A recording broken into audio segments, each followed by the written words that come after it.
کسی نے سوال کیا I read a code that if we keep doing minor sins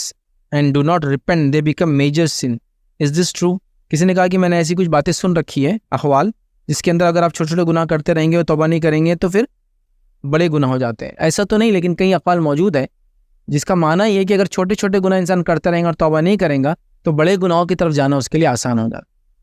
یا پھر ایسی بھی کچھ اقوال ہے جیسا کہ چھوٹے چھوٹے گناہ کی مثال ایسی ہے کہ آپ چنگاریاں جو ہے کنٹینیوسلی سوکھی لکڑی میں پھینکتے جا رہے ہیں، چھوٹی چھوٹی چنگاریاں، لیکن جب وہ کئی چنگاریاں جائیں گی تو وہ ایک آگ بن جاتی ہے،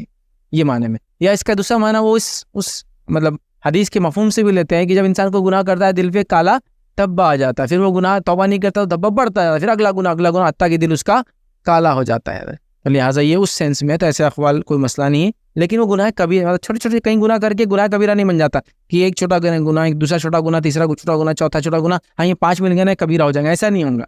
لیکن یہ کہا جاتا ہے جب چھوٹے چھوٹے گناہ کر کے آپ توبہ نہیں کرتے اور اس کو روٹین سمجھتے ہیں تو بڑے گناہوں کی طرف جانا آسان ہو جاتا. تو ایسے اقوال اس سینس میں تو موجود ہے، یا ایسے معنی موجود ہے بہت جگہ کہ ایک چنگاری آپ پھینک کریں، چھوٹی چنگاری تو ہے، پھر چنگاری پھینک، چھوٹی چنگاری تو ہے، لیکن اگر وہ جمع ہوتے جائیں گے تو ایک بڑی آگ بن جائیں گی تھوڑے دن میں. لہٰذا ایسے اقوال تو موجود ہے، لیکن ایسی کوئی حدیث یا ایسا کوئی قرآنی ٹیکسٹ نہیں ہے کہ چھوٹے چھوٹے گناہ کریں گے تو کبیرہ گناہ ہو جائیں گا. چھوٹے گناہ چھوٹے ہی رہیں گے، صغائر اور کبائر کبائر ہی رہیں گے.